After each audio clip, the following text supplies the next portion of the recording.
दोस्तों नमस्कार, आप सभी का स्वागत है आपके अपने YouTube चैनल नरेंद्र यादव सिरियाने में। आज का हमारा टॉपिक है मौर्य साम्राज्य।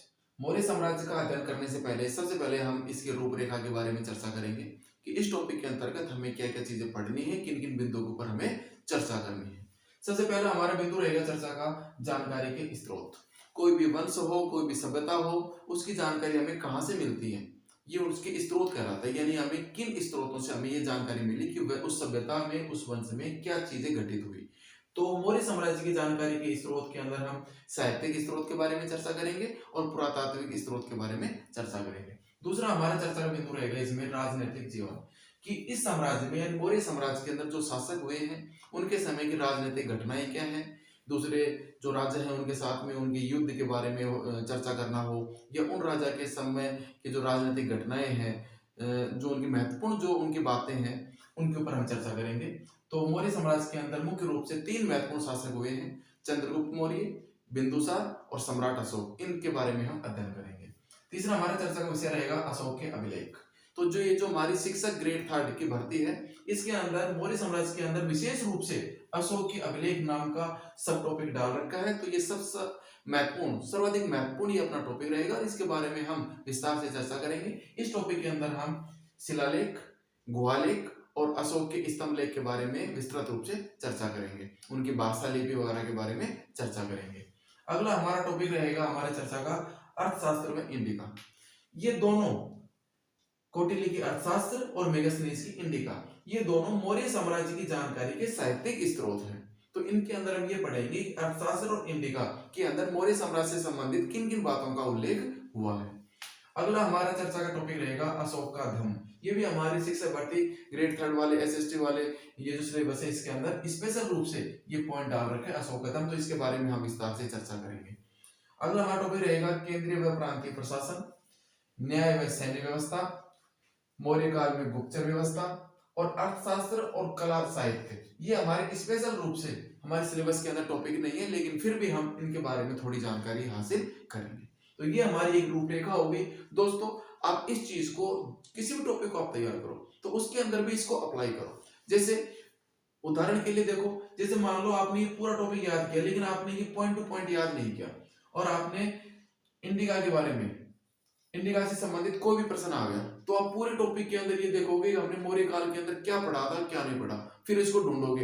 एग्जाम में इतना टाइम होता नहीं है, उस चीज को आप रिवाइंड नहीं कर पाओगे क्योंकि आपने सिस्टमेटिक रूप से तैयारी नहीं की। और अगर आपने पहले इन पॉइंटों को याद किया कि हमें इन पॉइंटों के ऊपर अपनी तैयारी करनी है, उसके बाद में आपने अंदर की चीजें याद की, तो जैसे ही इंडिका से संबंधित कोई भी पॉइंट आएगा अंदर कि इंडिका में किस चीज का उल्लेख है, तो वो पॉइंट आते ही आपको ये सारे पॉइंट याद नहीं आएंगे, केवल मेगास्थनीज की इंडिका याद आएगी। और उसके अंदर हम बहुत जल्दी एग्जाम के अंदर उस फैक्ट को रिवाइंड कर सकते हैं, और इससे हमारे समय की बचत होगी और हमारी तैयारी सिस्टमेटिक होगी, और एग्जाम के अंदर हम याद की हुई चीज को रिवाइज कर पाएंगे माइंड के अंदर। दोस्तों ये बहुत ज्यादा जरूरी है। सबसे पहले आप इसको, ये जो फ्रेमवर्क है इसको अच्छे से याद करो कि हमें इन टॉपिक के ऊपर हमें याद करना है, हमें ये टॉपिक हमें समझना है। दोस्तों अब हम बात करते हैं मौर्य साम्राज्य की जानकारी के स्रोत। दोस्तों कोई भी वंश हो, कोई भी सभ्यता हो, अगर हम उन सबके तुलनात्मक रूप से जानकारी के स्रोत याद करते हुए चलते हैं तो हमारे लिए ज्यादा अच्छा रहेगा, ज्यादा आसान रहेगा याद करने के उद्देश्य से। तो सबसे पहले हम बात करते हैं हड़प्पा सभ्यता की। हड़प्पा सभ्यता के अंदर जानकारी के जो स्रोत है वो केवल पुरातात्विक स्रोत है, क्योंकि हड़प्पा सभ्यता की जो लेखन कला थी उसको अभी तक पढ़ा नहीं जा सका है। इसलिए हड़प्पा सभ्यता के बारे में हमें जितनी भी जानकारी मिलती है वो उस समय की जो प्राप्त पुरावस्तुएं जो खुदाई के दौरान जो हमें मिल रही है उनके आधार पर हम उस सभ्यता के रहन सहन, उनके व्यापार वाणिज्य और उनकी लाइफ स्टाइल के बारे में जानकारी प्राप्त करते हैं। उसी प्रकार से वैदिक सभ्यता की जो जानकारी के स्रोत है वो मुख्य रूप से साहित्यिक स्रोत है, क्योंकि उस समय वेदों की रचना हो गई थी और वेदों से हमें उस समय के रहन सहन, उनके सामाजिक, राजनीतिक, आर्थिक स्थिति के बारे में पता चलता है। ठीक उसी प्रकार से मौर्य साम्राज्य की जानकारी के स्रोत की अगर हम बात करें तो मौर्य साम्राज्य की जानकारी के स्रोत पुरातात्विक भी थे और साहित्यिक भी थे। सबसे पहले हम बात करेंगे मौर्य साम्राज्य की जानकारी के पुरातात्विक स्रोत। तो सबसे पहले जो शासक हुआ है वह चंद्रगुप्त मौर्य हुआ है। चंद्रगुप्त मौर्य के मात्र दो अभिलेख अभी तक प्रकाश में आए हैं अगर विशेष रूप से बात की जाए तो। एक तो सोगरा ताम्रपत्र उत्तर प्रदेश से प्राप्त हुआ है और दूसरा माइस्तान अभिलेख प्राप्त हुआ है बोगरा बांग्लादेश से। और इन दोनों अभिलेखों की जो मुख्य विशेषता है जो एग्जाम में पूछी जाती है वो ये पूछी जाती है कि मौर्य काल के किन अभिलेखों से अकाल राहत कार्यों का उल्लेख मिलता है या फिर अकाल पड़ने की जानकारी मिलती है। तो दोस्तों मैं आपको बताता चलूं कि चंद्रगुप्त मौर्य के काल के सोगरा ताम्रपत्र जो उत्तर प्रदेश से प्राप्त हुआ है वहां से, और मायस्तान अभिलेख जो बोगरा बांग्लादेश से प्राप्त हुआ है, इन दोनों अभिलेखों से हमें अकाल राहत कार्यों का उल्लेख मिलता है, इनकी जानकारी मिलती है। अकाल राहत कार्यों का उल्लेख मिलता है इसका मतलब कि मौर्य काल के अंदर अकाल पड़ते थे, यानी अकाल का जो स्पष्ट जो हमें सबूत मिलता है वह सोगरा और मायस्तान अभिलेख से प्राप्त होता है। उसके बाद बात करते हैं अशोक के अभिलेख की। मौर्य काल की जानकारी के जो सर्वाधिक महत्वपूर्ण पुरातात्विक स्रोत है उसके अंदर अशोक के अभिलेख का नाम आता है। दोस्तों आप सभी जानते हो कि अशोक पहला शासक था जिसने अभिलेखों के माध्यम से अपने संदेश जनता तक पहुंचाने की पहल की थी, कोशिश की थी। तो इसके बारे में हम विस्तृत रूप से इस टॉपिक के अंदर पढ़ेंगे। तो ये हो गए पुरातात्विक स्रोत मौर्य साम्राज्य की जानकारी के। अब हम बात करते हैं मौर्य साम्राज्य की जानकारी के साहित्यिक स्रोत। तो साहित्यिक स्रोतों को हम 4 भागों में बांट देंगे। नंबर 1 ब्राह्मण साहित्य, नंबर 2 जैन साहित्य, नंबर 3 बौद्ध साहित्य और नंबर 4 विदेशी विवरण। सबसे पहले हम बात करते हैं मौर्य साम्राज्य की जानकारी के साहित्यिक स्रोतों के अंतर्गत ब्राह्मण साहित्य की। ब्राह्मण साहित्य में अब अपने को यहाँ पर याद क्या करना है, प्रश्न क्या बनते हैं वो साथ साथ आप देखते चलो। पहला प्रश्न तो यही बनता है कि मौर्य साम्राज्य की जानकारी का निम्न में से कौन सा साहित्यिक स्रोत है या नहीं है। तो हमें ब्राह्मण साहित्य, जैन साहित्य, बौद्ध साहित्य, विदेशी विवरण, जहां जहां से हमें मौर्य साम्राज्य की जानकारी मिलती है उनके हमें नाम याद करने पड़ेंगे। उसके बाद में हमें अलग अलग याद करना पड़ेगा ब्राह्मण साहित्य कौन सा है। ये प्रश्न भी आया हुआ है कि निम्न में से कौन सा मौर्य साम्राज्य की जानकारी का ब्राह्मण साहित्य स्रोत नहीं है। तो हमें सबसे पहले बात करते हैं ब्राह्मण साहित्य की। ये ब्राह्मण साहित्य और इनके जो लेखक हैं, इनके जो लिखने वाले हैं, उनके नाम हमें साथ साथ याद करने पड़ेंगे। कोई ज्यादा नहीं है, महत्वपूर्ण जो नाम है वो मैंने आपके सामने लिखे। सबसे पहले बात करते हैं अर्थशास्त्र की। कौटिल्य की अर्थशास्त्र, इससे हमें मौर्य साम्राज्य की जानकारी का उल्लेख मिलता है। उसके बाद हम बात करें कथा सरित सागर, यह सोमदेव की रचना है। व्रत कथा मंजरी क्षेमेंद्र, महाभाष्य ये पतंजलि की रचना है, और मुद्रा राक्षस ये विशाखादत्त की है। दोस्तों ध्यान रहे कि विशाखादत्त के 2 महत्वपूर्ण ग्रंथ हैं जिससे 2 वंशों की जानकारी प्राप्त होती है। विशाखादत्त के मुद्रा राक्षस से मौर्य वंश की जानकारी प्राप्त होती है, और विशाखादत्त के देवी चंद्रगुप्तम नामक ग्रंथ से गुप्त वंश की जानकारी प्राप्त होती है। तो ये मौर्य साम्राज्य की जानकारी के साहित्यिक स्रोतों में ब्राह्मण साहित्य हो गए। अर्थशास्त्र कौटिल्य का, कथा सरित सागर सोमदेव, व्रत कथा मंजरी क्षेमेंद्र, महाभाष्य पतंजलि और मुद्रा राक्षस विशाखादत्त। अब हम बात करते हैं मौर्य साम्राज्य की जानकारी के स्रोत के रूप में जैन साहित्य के बारे में। जैन साहित्य में 2 प्रमुख ग्रंथ हैं जिनसे हमें मौर्य वंश की जानकारी प्राप्त होती है। नंबर 1 परिशिष्ट पर्व हेमचंद्र, परिशिष्ट पर्व हेमचंद्र की रचना है, जबकि कल्पसूत्र है ये भद्रभाव की रचना है। दोनों के लेखक हमें जरूर याद करने हैं क्योंकि आजकल एग्जाम के अंदर इनकी रचना और इनके लेखक के नाम देकर उनको सुमेलित करवाते हैं। निम्न में से कौन सा सुमेलित है, कौन सा सुमेलित नहीं है। तो परिशिष्ट पर्व हेमचंद्र और कल्पसूत्र भद्रभाव। अब हम बात करते हैं बौद्ध साहित्य की। बौद्ध साहित्य में सबसे पहले हम बात करते हैं दीपवंश और महावंश की। दीपवंश और महावंश ये दोनों सिंगली ग्रंथ थे श्रीलंका के बौद्ध साहित्य हैं जिसके अंदर हमें मौर्य वंश की जानकारी का उल्लेख मिलता है। दोस्तों आप सभी जानते हो कि अशोक ने अपने कार्यकाल के अंदर अपने प्रचार प्रसार के लिए श्रीलंका के अंदर अपने व्यक्ति भेजे थे, और वहां के शासक ने भी बौद्ध धर्म को अपना लिया था, और वहां पर भी बौद्ध साहित्य की रचना हुई थी। तो ये दीपवंश और महावंश दोनों सिंगली ग्रंथ हैं जिनसे हमें मौर्य वंश की जानकारी मिलती है। दीर्घ निकाय, द्विविधान ये भी बौद्ध साहित्य के अंतर्गत आते हैं जिनसे हमें मौर्य वंश की जानकारी मिलती है। अगर विदेशी विवरण की बात की जाए तो सबसे महत्वपूर्ण उसके अंदर मेगास्थनीज की इंडिका का नाम आता है। लेकिन दोस्तों याद रहे आपको कि इंडिका मूल रूप से उपलब्ध नहीं है, उसकी कुछ अंशों को जो अन्य जो यूनानी जो लेखक हैं उन्होंने अपनी रचनाओं के अंदर डाले हैं, जैसे एरियन, प्लूटोर, जस्टिन, स्ट्रेबो आदि बहुत सारे यूनानी लेखक हैं, यूनानी विद्वान हैं जिन्होंने अपनी रचनाओं के अंदर इंडिका के पाठ डाले हैं। यानी मेगास्थनीज की इंडिका मूल रूप से उपलब्ध नहीं है, और इन यूनानी लेखकों की इनके जो लेख हैं उनके माध्यम से भी हमें मौर्य वंश की जानकारी प्राप्त होती है। तो दोस्तों ये हो गए मौर्य वंश की जानकारी के स्रोत, जिनमें हमने पुरातात्विक और साहित्यिक दोनों स्रोतों के बारे में बात की, और एक संगम साहित्य के अंदर भी मामुल नूर का ऐना नूर नामक ग्रंथ आता है, उसके माध्यम से भी हमें मौर्य वंश की जानकारी का उल्लेख मिलता है। दोस्तों अब हम बात करते हैं राजनीतिक जीवन की। तो मौर्य साम्राज्य के अंदर मुख्य रूप से तीन शासक हुए हैं, चंद्रगुप्त मौर्य, बिंदुसार और सम्राट अशोक। सबसे पहले हम बात करते हैं चंद्रगुप्त मौर्य की, जिनका शासनकाल 322 ईस्वी पूर्व से 298 ईस्वी पूर्व तक रहा है। यानी चंद्रगुप्त मौर्य ने 322 ईस्वी पूर्व के अंदर नंद वंश के अंतिम शासक घनानंद को पराजित करके मौर्य वंश की स्थापना की थी। और उनके इस मौर्य वंश की स्थापना के अंदर जो मुख्य भूमिका थी वह कौटिल्य की थी। तो सबसे पहले हम कौटिल्य के बारे में थोड़ी सी जानकारी प्राप्त करते हैं। कौटिल्य का जन्म एक ब्राह्मण परिवार में हुआ था, और जब ये बहुत छोटे थे तो इनके घर पर कोई ज्योतिष आया था और उन्होंने इनको देखकर बताया कि यह बच्चा आगे चलकर या तो एक बहुत बड़ा सन्यासी बनेगा या फिर एक बहुत बड़ा शासक बनेगा। ये तो इनकी माँ यह बात सुनकर बहुत ही चिंतित हो गई थी। क्यों? क्योंकि कौटिल्य अपनी माता का एकमात्र संतान थी ये, और उन्होंने सोचा कि अगर ये बहुत बड़ा राजा बन गया तो मेरे से बिछड़ जाएगा ये। तो उन्होंने कहा कि आप तो ज्योतिष जी ये बताओ कि इनके किस अंग के ऊपर ये राजयोग लिखा हुआ है। तो उन्होंने कहा कि इनके दांत के ऊपर राजयोग लिखा हुआ है। तो इनकी माँ ने इनका दांत तोड़वा दिया था। एक तो कौटिल्य बहुत ज्यादा कुरूप थे, काले रंग के थे, ऊपर से उनका दांत और तोड़ दिया, तो बहुत ही कुरूप दिखाई देते, बहुत भद्दे दिखाई देते थे। तो एक समय की बात है, जब नंद राजा ने कोई कार्यक्रम आयोजित किया था अपने साम्राज्य के अंदर, तो बहुत सारे उन्होंने ब्राह्मणों को बुलाया था दान दक्षिणा के लिए।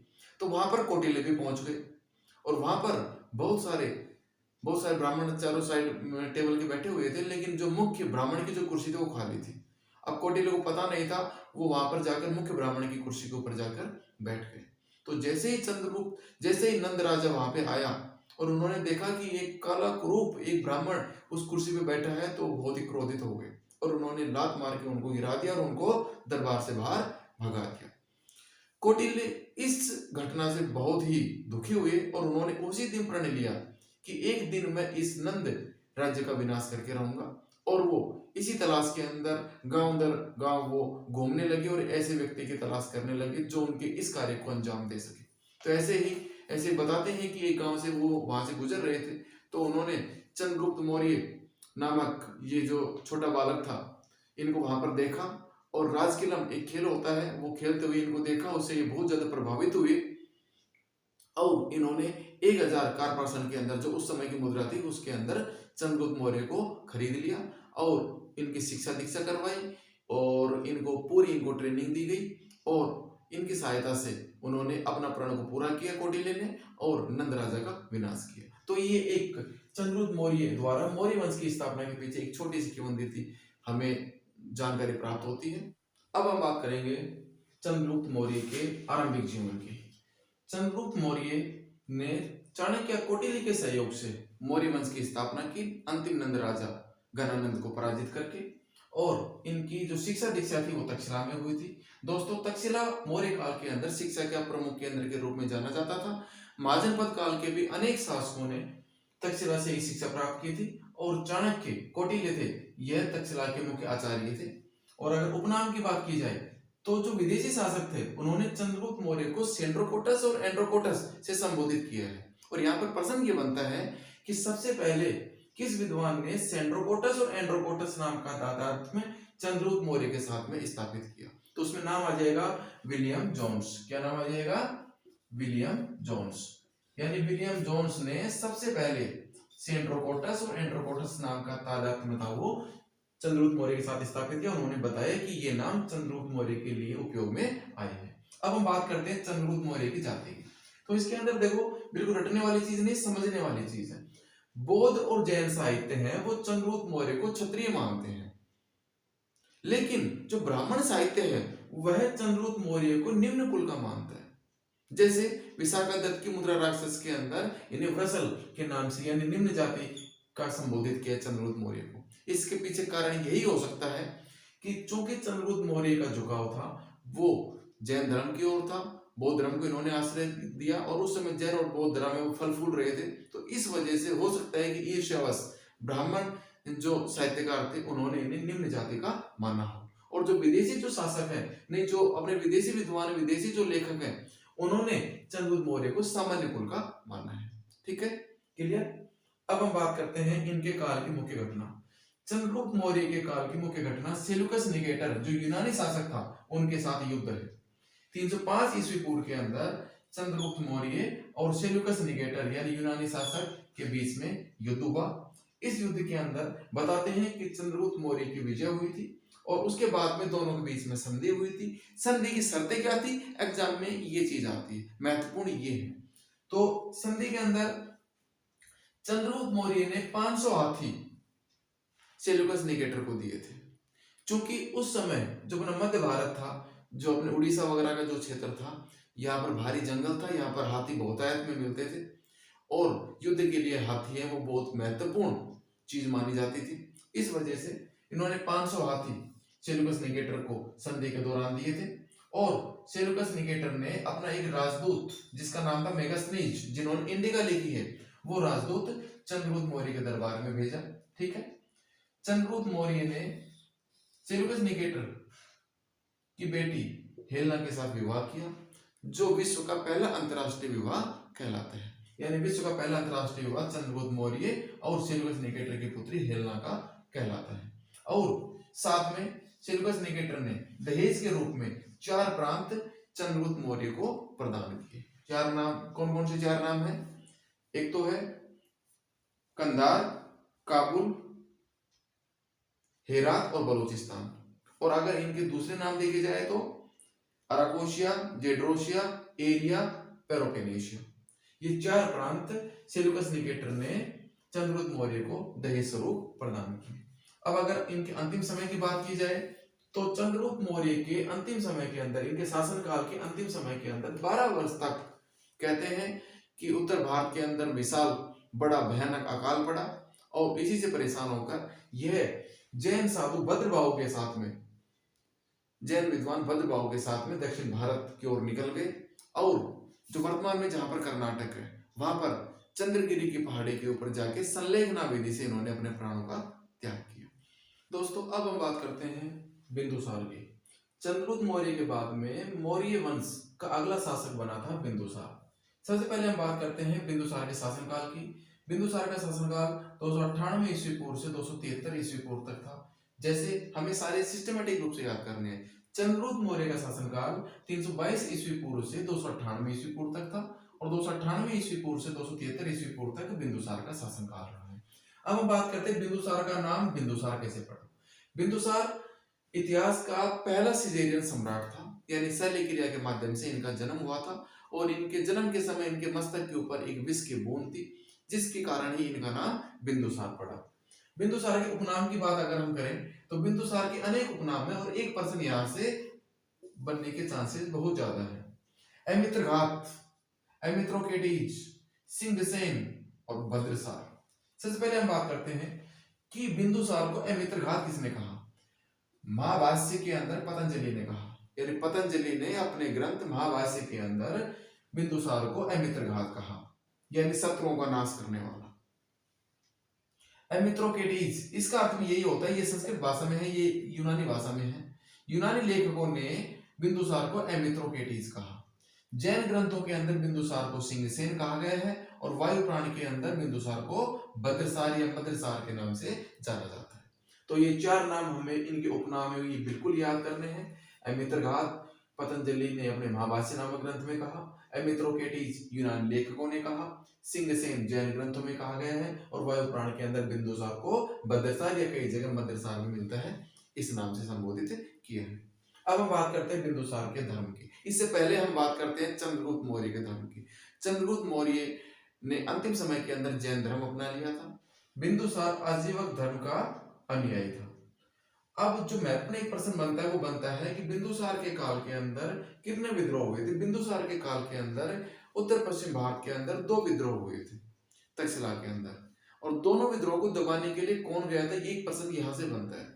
तो देखो दोस्तों याद रखो, बिंदुसार के समय तक्षशिला के अंदर जो पहला विद्रोह हुआ उसको दबाने के लिए सम्राट अशोक को भेजा गया था, जो उस समय उज्जैन प्रांत का गवर्नर था, राज्यपाल था।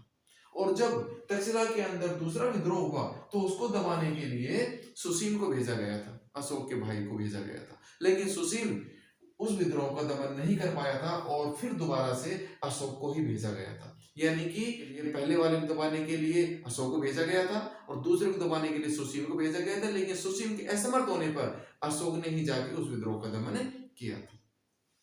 दोस्तों एक फैक्ट मैं आपको साथ में और बता दूं कि अशोक के इस बिंदुसार के काल में जो तक्षशिला में जो विद्रोह होते थे वो राजा के विरुद्ध नहीं होते थे, वो वहां के स्थानीय अधिकारियों के विरुद्ध होते थे। और जब वहां पर सम्राट अशोक उन विद्रोह को दबाने के लिए गया तो उसने पूछा कि भाई बात क्या है, तो उन्होंने कहा कि हमें राजा से कोई आपत्ति नहीं है, लेकिन ये जो स्थानीय अधिकारी है ये हमें परेशान करते हैं, तो इस वजह से वो विद्रोह करते थे। चलो आगे बात करते हैं प्रधानमंत्री की। दोस्तों चंद्रगुप्त मौर्य के काल के अंदर कौटिल्य प्रधानमंत्री था, और जब बिंदुसार शासक बना तो इनके शासन काल के अंदर भी कौटिल्य कुछ समय तक प्रधानमंत्री रहा है, और कौटिल्य के बाद में बिंदुसार का प्रधानमंत्री बना है खल्लाटक। कौन बना है? खल्लाटक। और उसके बाद में अशोक के शासनकाल के अंदर प्रधानमंत्री राधागुप्त थे। दोस्तों अब बात करते हैं हम राजदूत की, यानी बिंदुसार के शासनकाल में कौन राजदूत भारत आया था और कहां से आया था। इससे पहले हम बात करते हैं चंद्रगुप्त मौर्य की। चंद्रगुप्त मौर्य के शासनकाल के अंदर सेल्यूकस निकेटर का राजदूत मेगास्थनीज भारत आया था, और उसके बाद में जब बिंदुसार शासक बना तो इसके काल में दो राजदूत भारत आए थे।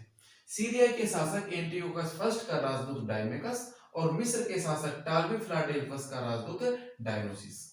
अब हमें इसके अंदर दो फैक्ट याद करने हैं। नंबर एक कि डायमेकस और डायोनुसिस किसके शासनकाल के अंदर राजदूत के रूप में भारत आए थे? बिंदुसार के शासनकाल में। और दूसरा, डायमेकस किसका राजदूत था और डायोनुसिस किसका राजदूत था? तो सीरिया के शासक एंटियोकस फर्स्ट का राजदूत था डायमेकस, और मिस्र के शासक टालमी फिलाडेल्फस का राजदूत था डायोनुसिस।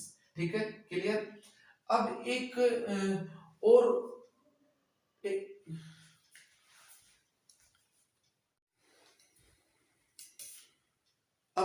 और विदेशी लेखक थे जिनका नाम था एथेनियस। इनके विवरण से संबंधित भी एक प्रश्न एग्जाम में अक्सर पूछ लिया जाता है। एथेनियस ने विवरण दिया है कि बिंदुसार ने अपने शासनकाल के दौरान यूनान के शासक से यानी सीरिया के शासक से तीन चीजों की मांग की थी। अब प्रश्न ये आता है कि बिंदुसार ने मदिरा, सूखे अंजीर और दार्शनिक, इन तीन चीजों की यूनानी शासक से मांग की थी। इसका उल्लेख कहां से मिलता है? इसका उल्लेख एथेनियस के विवरण से मिलता है। एथेनियस ने विवरण दिया है, एथेनियस ने ऐसा उल्लेख किया। तो एथेनियस के अनुसार बिंदुसार ने सीरिया के शासक से तीन चीजों की मांग की थी, मदिरा, सूखे अंजीर और दार्शनिक।